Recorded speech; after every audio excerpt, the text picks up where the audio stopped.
Hey, how's it, Laker Nation? This is the Foundation. Just finished watching the game out. Man, I was really trying to avoid everything last night. You know, I recorded it and I was like, I was working. I was just like, okay, nobody talk to me. And people that would come in the back and like, hey, you heard? Shut up, leave me alone. And then when I went on my break, I had to go outside and I see people running.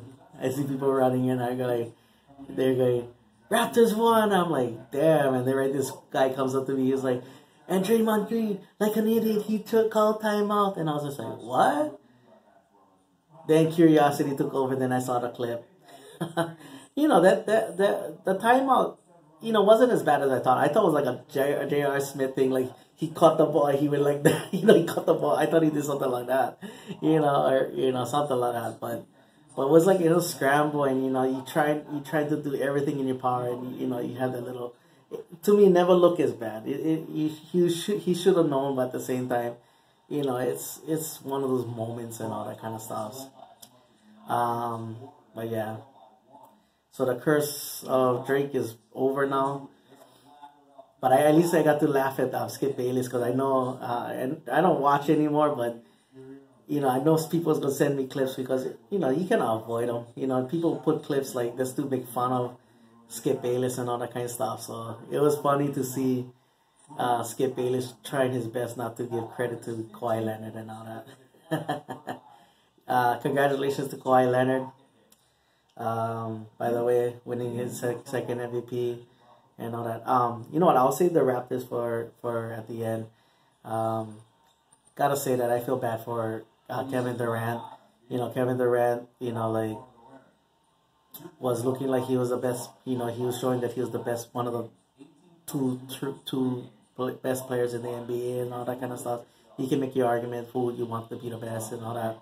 But, you know, when he got injured in the stuff, you know, it kind of like speaks to the Kawhi Leonard thing, because the way everybody was making a sound was, you know, it's okay, it's not as bad. But I mean, some of the media was like, you know, 50-50. Like, it's more worse, but people not, you know, and then the fans started like getting, you know, like, is it real or not, you know, and then the pressure starts building, and the way the organization handled it, you know, and Kevin Durant, he wanted to be out there, and he made he made something that, you know, maybe a manageable injury that's need time to heal. Then he's probably gonna miss the whole year next year, so that sucks for him. I already said what I really have to say about the fans. You know, I didn't, you know, while some of them made their explanations,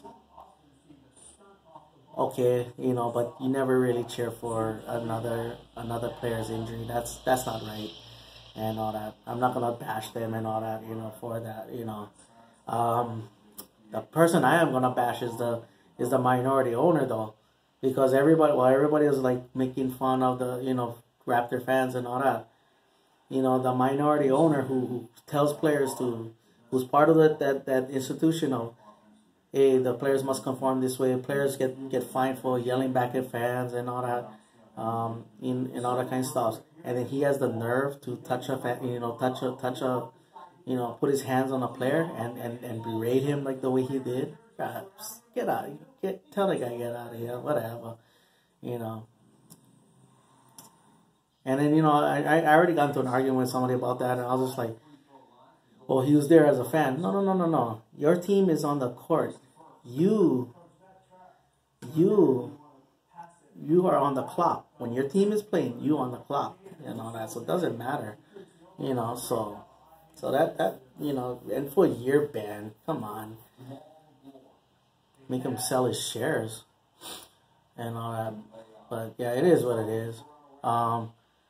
Klay Thompson, man, he could have been, if the Warriors would have won, he would have been the MVP, you know, to me, and all that. I mean, if Durant never get hurt, you know, who knows? But Klay Thompson was looking like it was his turn to get that MVP and not that Finals MVP and all that. If they would have won, because he was awesome the whole time and all that. Even in this game too, man, he was just unbelievable. And then now he injures, and then now he blows his knee out, and he, you know, don't know when he's gonna come back. and how that's gonna affect his max. You know, I don't know if he can get a max deal because of something about the All NBA team stuff and all that. You know, as a Lakers fan, I still take him. I don't care. You know, he went to from what I mean, you know, that one part was it really reminds you of Kobe.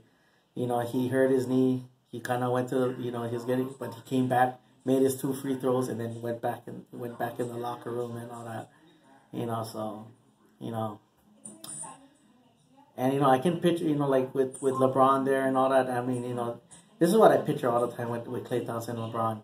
LeBron, who has that court vision that can find anybody, and the defense is collapsing on him. Who better than to kick it out to that guy? And you got a very underrated defender, very, very solid, one of the better defenders in the league. People don't give him that credit. And then, you know, what it is too is like if you have someone like Klay Thompson out there, the defense is gonna be like, I can't leave him, and LeBron get free access to the lanes and all that. So it'll spread out the floor even more and everything. But I still take him. I don't care. And Steph Curry, you know, like he was giving it his all, but the defense was like anybody but you, you know. And that's what they did. Now to the Raptors.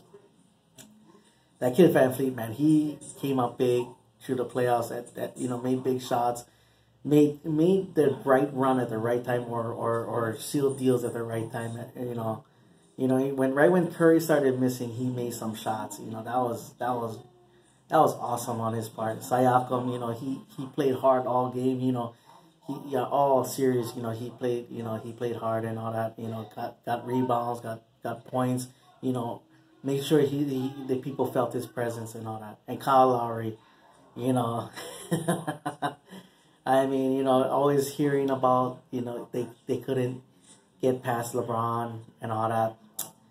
Always coming up short. And now that LeBron is out of the East, he took full advantage. He got part of they built a team that went straight to the championship, and they won. You know, so they won it all. So they took advantage, and you know, and he had a big game after rebounding against the Game 5. You know, when he threw the backcourt pass, and everybody made fun of his final shot. You know, which I think got partially blocked or whatever. You know, for him to come back the way he did, that's to say a lot to him as well. And you know, and Kawhi Leonard, bro, he's like, you know, going through those 2 guys' injuries and all that kind of stuff. You know, that Kawhi and all that. You know, did what he had to do. You know, he never lashed back. You know, he just kind of like, yeah, I want out of San Antonio, whatever. You know, he did what he did. He didn't lash back at anybody. He just made it. He kept his business, and all kind of things. So now what he does, I mean, this whole playoffs, man, he made the most of it. I mean, from the last second shot to taking over some games, you know, defensively, rebounds, just doing whatever he could and all that. In this game, he didn't really have that big point game, but you know, he made plays when he needed to. So you know. Now what does he do? I know Toronto's gonna want him to stay, but come home. Come home, Kawhi Leonard. All right. Mahalo for watching. Laker Nation. Aloha.